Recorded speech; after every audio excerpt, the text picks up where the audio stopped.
Assalamualaikum warahmatullahi wabarakatuh. Salam sejahtera bagi kita semua. Perkenalkan, saya Sri Rejeki Dwi Astuti MPD. Saya merupakan salah satu dosen program studi S1 Pendidikan IPA, Fakultas Keguruan dan Ilmu Pendidikan Universitas Jember. Melalui video ini, saya akan memaparkan pernyataan diri dosen dalam unjuk kerja Tridharma Perguruan Tinggi atau PDD UKTPT, khususnya dalam bidang pengajaran.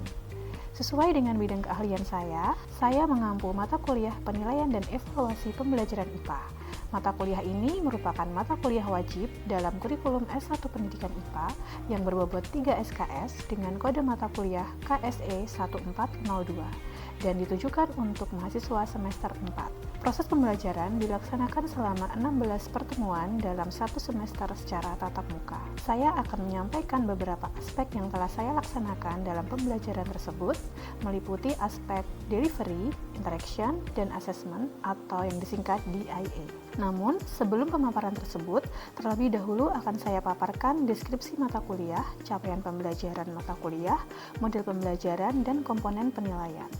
CPL Prodi yang dibebankan pada mata kuliah ini meliputi CPL 02, CPL 06, dan CPL 10 yang tertuang dalam Rencana Pembelajaran Semester atau RPS yang telah disahkan oleh Forprodi. Ketiga CPL tersebut dijabarkan ke dalam 3 capaian pembelajaran mata kuliah atau CPMK, yaitu CPMK 1 membuat instrumen evaluasi pembelajaran IPA, CPMK 2 mengaplikasikan keilmuan IPA dalam pembelajarannya dalam kehidupan sehari-hari. Kemudian CPMK 3 menunjukkan sikap tanggung jawab dan disiplin sebagai pengejawantahan sikap takwa kepada Tuhan Yang Maha Esa. Dari beberapa CPMK tersebut diturunkan menjadi beberapa sub CPMK. Mata kuliah ini mengkaji tentang hakikat penilaian hasil belajar, jenis-jenis penilaian, domain penilaian, penilaian berbantuan komputer, penilaian berbantuan Android, kualitas alat penilaian, pengembangan tes objektif, pengembangan tes uraian, pengembangan penilaian psikomotor,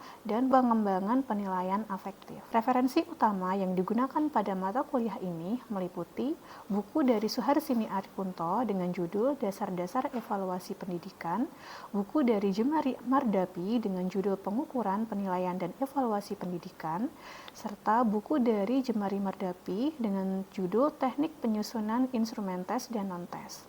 Selain referensi utama tadi, mahasiswa dapat menggunakan referensi pendukung seperti artikel jurnal dari dosen pengampu yang telah terbit di beberapa jurnal internasional bereputasi dan jurnal nasional terindeks SINTA. Referensi utama dan referensi pendukung sudah diunggah melalui MMP atau Media Manajemen Pembelajaran dalam sistem e-learning di Universitas Jember. Mata kuliah ini menerapkan model pembelajaran based learning dengan metode ceramah, studi kasus, presentasi, dan diskusi yang akan dilaksanakan mulai dari pertemuan kedua sampai ketujuh. Pada pertemuan ini, mahasiswa akan diajak untuk menganalisis konsep dasar dalam penilaian hasil belajar seperti hakikat penilaian, jenis penilaian, domain penilaian, penilaian berbantuan komputer dan Android, serta kualitas instrumen. Yang nantinya akan dilaksanakan penilaian dengan menggunakan case method di setiap pertemuannya dan UTS yang akan dilaksanakan pada pertemuan ke-8 dengan bobot penilaian case method sebesar 30% dan bobot penilaian UTS sebesar 20%. Kemudian, mata kuliah ini juga menggunakan model project based learning dengan metode presentasi dan diskusi yang akan dimulai pada pertemuan ke-9 sampai ke-16.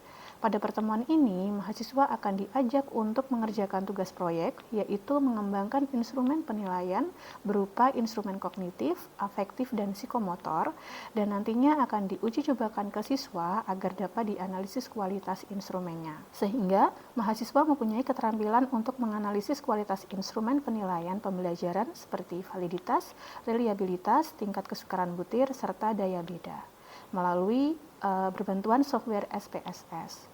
Di pertemuan ke-16, mahasiswa akan diminta untuk mempresentasikan proyek yang telah mereka lakukan. Tugas proyek ini memiliki bobot sebesar 50%. Berdasarkan pemaparan tersebut, secara umum, aspek delivery dalam pembelajaran yang saya lakukan terwujud melalui penyampaian materi secara tatap muka di kelas dan melalui sistem e-learning atau MMP. Melalui MMP, saya mengunggah materi perkuliahan dan membuat menu assignment untuk pengumpulan tugas mahasiswa.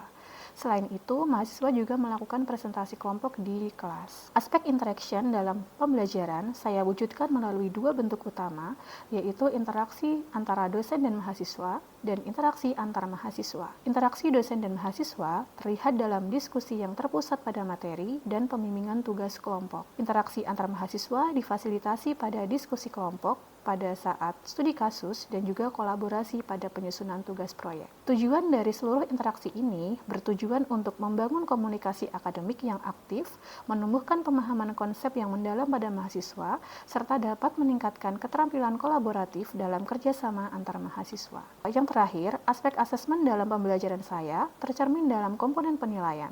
Komponen penilaian yang saya gunakan dalam mata kuliah ini meliputi studi kasus, UTS, dan tugas proyek. Demikianlah penjelasan terkait aspek DIE yang saya terapkan dalam mata kuliah penilaian dan evaluasi pembelajaran IPA. Selanjutnya, mari kita simak rekaman video pembelajaran tatap muka yang telah saya lakukan pada pertemuan ke-7 dengan topik kualitas instrumen penilaian. Selamat menyaksikan. Assalamualaikum warahmatullahi wabarakatuh. Waalaikumsalam warahmatullahi wabarakatuh. Selamat pagi semuanya. Pagi, Bu. Bagaimana kabarnya hari ini? Alhamdulillah. Masih semangat ya? Semangat. Alhamdulillah. Oke, sebelum kita mulai perkuliahan pada pagi hari ini, marilah kita awali dengan berdoa supaya apa yang kita pelajari hari ini bisa bermanfaat bagi kita. Berdoa dipersilahkan. Selesai. Ada yang tidak masuk hari ini? Hadir semua? Oke, alhamdulillah. Jadi kalian tidak ketinggalan materi yang sangat penting ini yang akan kalian gunakan untuk skripsi dan untuk nanti kalian menjadi guru. Oke, jadi hari ini kita akan mempelajari tentang instrumen penilaian. Tapi sebelum masuk ke materi, saya ingin kalian merefresh dulu terkait dengan apa-apa yang sudah kalian pelajari sebelumnya. Karena materi ini berhubungan dengan apa yang sudah pernah kalian pelajari. Jadi, apa yang sudah kalian pernah pelajari sebelumnya, teman-teman? Hakikat penilaian. Kemudian ada jenis penilaian. Kemudian domain penilaian. Kemudian apa lagi? Penilaian berbantuan Android dan komputer. Di hakikat penilaian kalian belajar apa? Pengukuran, penilaian, evaluasi. Pengukuran, penilaian, dan evaluasi. Kira-kira itu apa, teman-teman? Pengukuran itu tahap pengumpulan Tahap mengumpulkan data. Kalau penilaian, mengubah skor menjadi nilai. Kalau evaluasi, pengambilan keputusan. Jadi penilaian itu tidak hanya terbatas pada penilaian saja gitu ya, tapi harus mencakup tahap pengukuran, penilaian, dan evaluasi. Jadi ada tahap mengumpulkan data dulu. Nah, kita mengumpulkan data dari siswa dengan cara pemberian tes atau pemberian instrumen penilaian. Kemudian dari data kita mendapatkan apa? Mendapatkan skor. Ya, jadi dari data kita mendapatkan skor di tahap pengukuran. Kemudian skor itu akan kita olah menjadi nilai di tahap penilaian. Jadi kita konversi skor menjadi nilai ya. Jadi skor saja tidak cukup, belum bermakna gitu ya. Jadi kita maknai dengan nilai. Nah, kemudian dari nilai apa yang kita bisa gunakan dari nilai itu? Kita bisa menentukan keputusan. Nah, apakah siswa memerlukan treatment yang lebih lanjut atau tidak? Misalkan saja nilai siswa itu di bawah KKM gitu ya, berarti siswa perlu treatment yang lebih lanjut. Kita bisa memberikan apa berarti? Remedi. Kalau siswa yang sudah di atas KKM kira-kira perlu treatment lebih lanjut tidak? Tidak, tapi bisa kita berikan pengayaan supaya dia lebih menguasai materinya, seperti itu. Itu di hakikat penilaian. Kemudian ada tadi kalau tidak salah ada jenis-jenis penilaian. Nah, di jenis-jenis penilaian kalian mempelajari apa saja? Oke, jadi penilaian itu jenisnya ada tes dan non-tes. Nanti berhubungan ke domainnya ya. Jadi penilaian tes itu untuk mengukur domain kognitif. Kemudian untuk penilaian yang non-tes itu berhubungan dengan domain afektif dan psikomotor. Ya, jadi dalam suatu proses pembelajaran idealnya harus ada penilaian kognitif, afektif dan psikomotor. Itu tadi di jenis dan domain. Kemudian tadi ada penilaian berbantuan Android dan komputer. Nah, kira-kira itu sebagai apa? Komputer dan Android itu sebagai apanya dalam penilaian? Media atau alatnya gitu ya. Jadi seiring dengan perkembangan teknologi, alat untuk melakukan penilaian itu bermacam-macam, tidak hanya terbatas pada penilaian berbasis kertas. Jadi kita bisa menggunakan teknologi untuk penilaian. Tadi ada komputer, ada Android. Nah, kalau contoh penilaian berbantuan komputer kira-kira apa saja, teman-teman? UTBK. Ya, ada UTBK ketika kalian masuk perguruan tinggi ya. Nah, kalian mengerjakan UTBK dengan bantuan komputer. Nah, kalau untuk Android, kira-kira apa contohnya? Quizzes, ya. Tapi asalkan ketika kita mengakses quizzesnya dari HP, handphone, atau bisa pakai tab.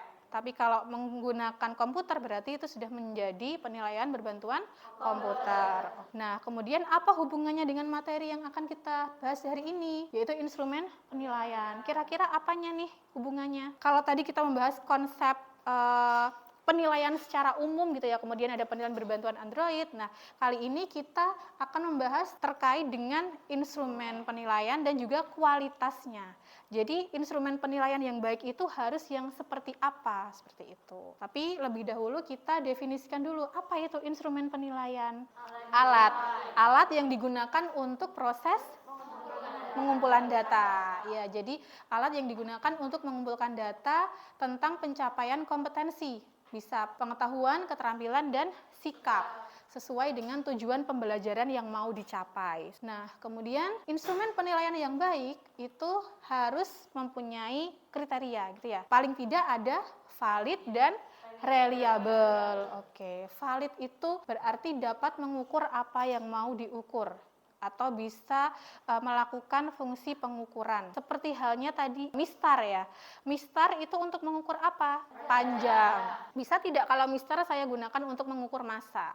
Tidak bisa, karena memang peruntukannya untuk panjang. Jadi mistar valid untuk mengukur panjang, tidak valid untuk mengukur massa. Oke, kemudian selain valid ada reliable. Nah, reliable itu apa? Konsistensi data. Jadi harus menghasilkan data yang konsisten. Misalnya, mistar kita gunakan untuk mengukur panjang meja. Kemudian kita gunakan untuk mengukur panjang jendela. Kira-kira sama tidak nanti hasilnya? Sama kan ya, sama-sama dengan skala sentimeter. Nah, seperti itu. Nah, kemudian bagaimana dengan alat penilaian kalau di pembelajaran? Apakah harus valid dan reliable juga?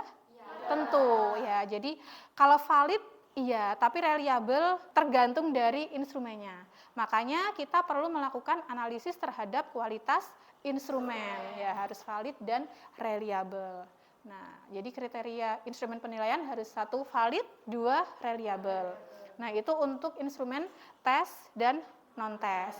Kemudian untuk instrumen tes ada 1 tambahan lagi, yaitu parameter butir atau karakteristik butir soal. Jadi karakteristik butir soal itu mencakup tingkat kesukaran, daya beda, dan distraktor untuk tipe yang pilihan ganda. Ya, seperti itu. Kalau soal itu kan kita pengennya untuk tes ya, kita pengennya soal itu bisa membedakan mana yang sudah menguasai kompetensi, mana yang belum. Berarti harus mempunyai daya beda. Kemudian mempunyai tingkat kesukaran yang bervariasi. Artinya harus ada yang mempunyai tingkat kesukaran mudah, sedang, dan sulit. Ya, jadi harus bervariasi, tidak boleh menggerombol pada satu level saja, misalkan mudah semua atau misalkan susah semua. Nah, itu tidak boleh karena tidak bisa membedakan mana yang sudah menguasai kompetensi, mana yang belum. Kemudian tambahan 1 lagi, distraktor, itu untuk pilihan ganda. Jadi ketika teman-teman mau membuat pilihan ganda, pastikan pilihan yang ada di soal tersebut itu dipilih oleh siswa. Maksudnya bisa mengecoh siswa untuk memilih jawaban itu. Nah, khususnya kan siswa yang belum menguasai kompetensi kan biasanya masih miskonsepsi gitu ya. Jadi konsepnya belum kuat, maka bisa terpleset pada pilihan jawaban yang salah. Nah, itu di distraktor. Nah, hari ini kita fokuskan pada kriteria validitas. Validitas itu apa tadi? Validitas? mampu mengukur apa yang mau diukur atau ketepatan dalam pengukuran. Di sini ada definisi dari validitas menurut para ahli. Ini nanti bisa kalian baca bukunya ya. Sudah saya share di MMP untuk buku referensi utamanya. Nah, di sini kalau kita lihat semuanya membahas tentang konsistensi ketepatan dalam pengukuran ya. Jadi alat instrumen yang bagus itu bisa mengukur apa yang mau diukur atau mengukur apa yang menjadi tujuan pembelajaran. Kemudian validitas itu tidak hanya satu macam ya teman-teman ya. Jadi ada jenis-jenisnya. Ada validitas isi, validitas konstruk atau empiris, dan ada validitas kriteria. Peruntukan dari ketiga validitas itu juga bermacam-macam. Validitas isi ini adalah validitas terkait dengan konten materi yang kita kembangkan. Kalau kita misalkan masih newbie, masih mahasiswa, nah kita perlu melakukan validitas konten atau validitas isi. Kalau teman-teman nanti sudah jadi guru profesional, tidak perlu melakukan validitas isi atau konten. Kemudian ada validitas konstruk atau empiris. Nah, ini validitas yang kita dapatkan dari data pengujian instrumen ke siswa. Jadi nanti kita menganalisis skor dari siswa itu untuk menentukan validitas empiris soal. Kemudian ada validitas kriteria. Nah, validitas kriteria ini ditujukan untuk instrumen yang tidak bisa diuji cobakan. Seperti instrumen apa kira-kira? UTBK, kemudian kalau sekarang ada TKA gitu ya. Nah, itu tidak bisa kita uji cobakan. Kenapa? Karena nanti bisa bocor soalnya. Jadi, untuk menghitung validitasnya menggunakan validitas kriteria, yaitu kita bandingkan instrumen yang baru dengan instrumen yang sudah baku. Hari ini kita fokus ke validitas isi dulu. Jadi, yang benar-benar nantinya akan kalian gunakan untuk skripsi kalian. Validitas isi tadi mencakup kontennya ya. Jadi apakah soal itu sesuai untuk mengukur tujuan pembelajaran. Jadi nanti kita bandingkan butir soal itu dengan tujuan pembelajaran, indikator, dan lain sebagainya. Di validitas isi itu ada jenisnya juga. Ada validitas tampang dan validitas logis ya. Validitas tampang itu terkait dengan penampilan tesnya. Jadi tes yang bagus itu harus mempunyai apa saja, harus ada aspek apa saja. Identitas tesnya, jadi tesnya untuk apa, materi apa, kemudian dilaksanakan tanggal berapa, membutuhkan waktu berapa jam, alokasi waktunya, kemudian ada instruksi pengerjaan. Jadi harus ada identitasnya. Kalau misalkan tidak ada identitasnya, berarti tes itu tidak memiliki validitas tampang. Jadi misalkan nih, besok kalian ketika jadi guru, jangan langsung menuliskan misalkan tes ulangan harian IPA, langsung soal 1, 2, 3, 4, nah itu tidak boleh ya, harus dilengkapi dengan identitas materinya apa, misalkan gaya, dilaksanakan tanggal berapa, waktunya berapa, seperti itu. Terus kemudian diberikan instruksi pengerjaannya, misalkan kalau pilihan ganda ya berarti pilihlah jawaban yang paling benar. Kemudian kalau esai berarti isilah. Ya, seperti itu. Jadi disesuaikan dengan tipe soalnya. Kemudian ada validitas logis. Nah, validitas logis ini kita dapatkan dari penilaian ahli atau validator. Jadi validator kita minta untuk menilai instrumen atau soal yang kita buat. Jadi kita butuh yang namanya lembar validasi. Nah, lembar validasi itu seperti apa? Seperti ini. Di lembar validasi itu harus ada tujuan pembelajaran. Kalau misalkan tujuannya hanya 2, nanti langsung saja ke indikator. Jadi indikator pembelajaran. Kemudian ada, kalau misalkan kalian fokus ke pengukuran salah satu kemampuan, misalkan kemampuan berpikir kritis, kemampuan berpikir analitis, nanti tambahi 1 kolom lagi untuk indikator keterampilan itu. Jadi misalkan indikator pembelajaran, indikator keterampilan berpikir kritis, baru indikator soal. Nah, nanti indikator soal harus sesuai dengan indikator yang sebelumnya. Nanti akan kita coba pelajari lagi di pertemuan selanjutnya tentang pengembangan tes. Jadi di sini saya perkenalkan dulu lembar validasinya seperti apa gitu ya. Kemudian di situ ada ranah kognitif. Kenapa kok harus ada ranah kognitif? Karena nanti kita sesuaikan ranah kognitif di butir soal itu harus sesuai dengan indikator sebelumnya. Indikator soal itu ranah kognitifnya tidak boleh lebih rendah dari indikator sebelumnya. Itu ada kaidahnya, nanti kita pelajari di pertemuan berikutnya. Setelah ranah kognitif ada butir soal. Nah, kita berikan butir soalnya seperti apa. Kemudian ada tingkat kesukaran.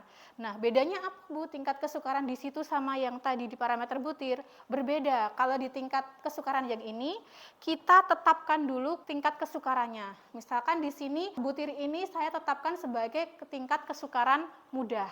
Tapi ketika kita uji cobakan ke siswa, ternyata siswa itu salah semua ketika menjawab soal ini.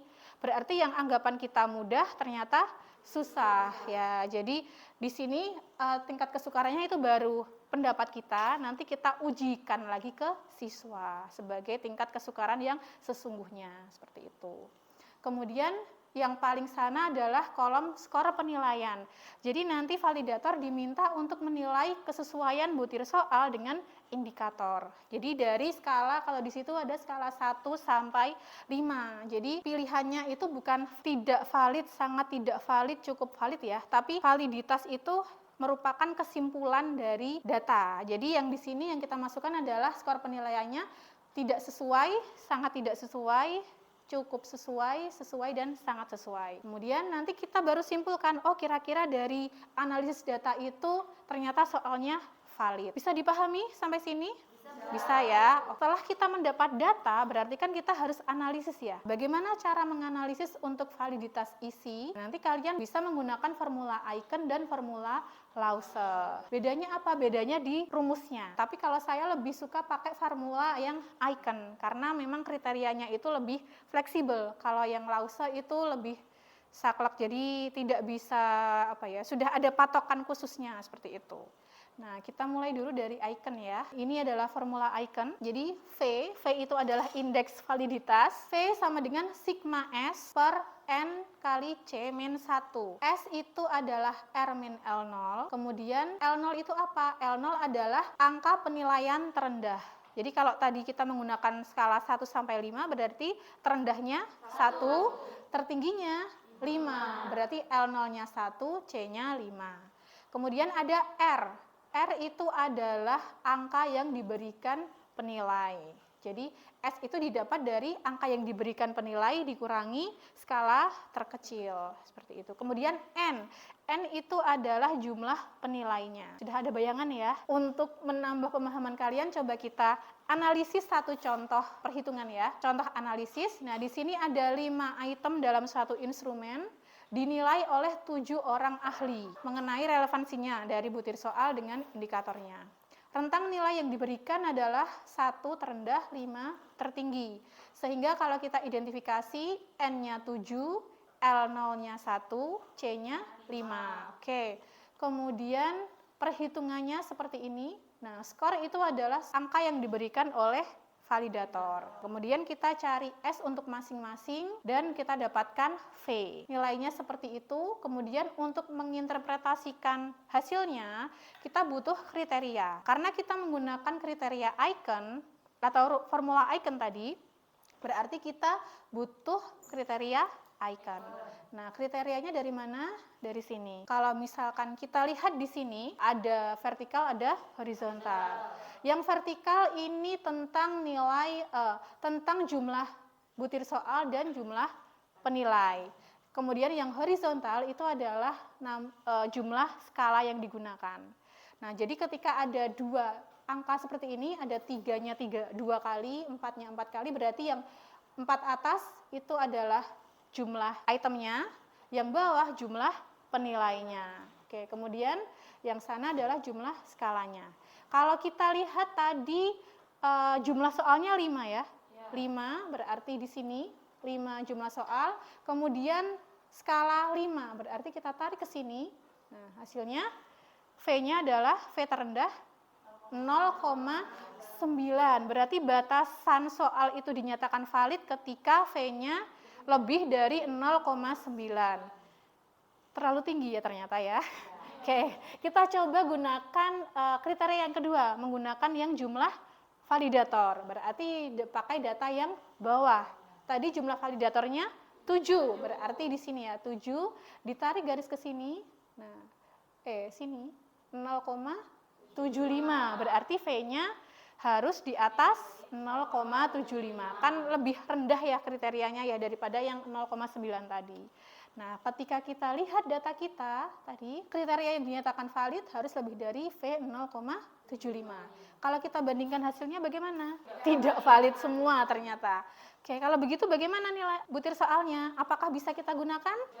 Tidak, karena tidak valid. Ya, jadi harus direvisi. Jadi kalau misalkan dinyatakan tidak valid secara validitas isi, masih bisa kita perbaiki atau kita revisi lagi.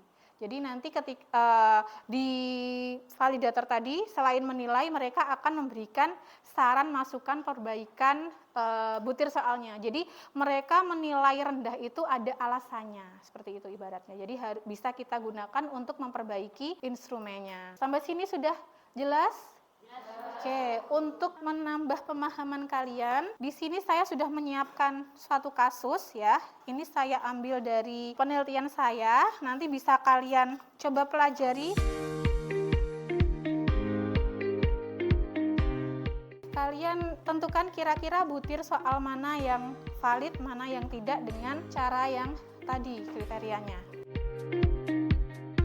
Jadi kalian coba tentukan kriterianya berapa. Dilihat dulu kriterianya, batasan valid itu berapa. Sudah selesai? Oke, ada yang mau menjelaskan jawabannya?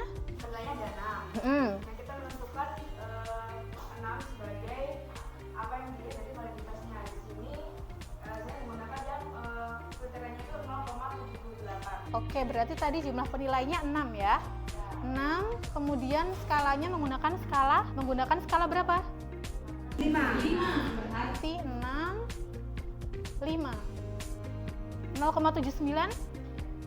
Oke, benar semuanya? Oke, jadi dikatakan valid kalau di atas 0,75. Oke, 0,79 ya, maaf. Kemudian kira-kira hasilnya bagaimana? Oke, berarti semua soalnya valid. Kira-kira mudah atau gampang baca datanya? Alhamdulillah mudah ya. Jadi seperti itu cara membaca data untuk validitas icon. Nah, nanti akan kalian gunakan di tugas proyek di pertemuan ke-9 sampai ke-16. Oke, sampai sini ada yang mau ditanyakan? Sudah cukup?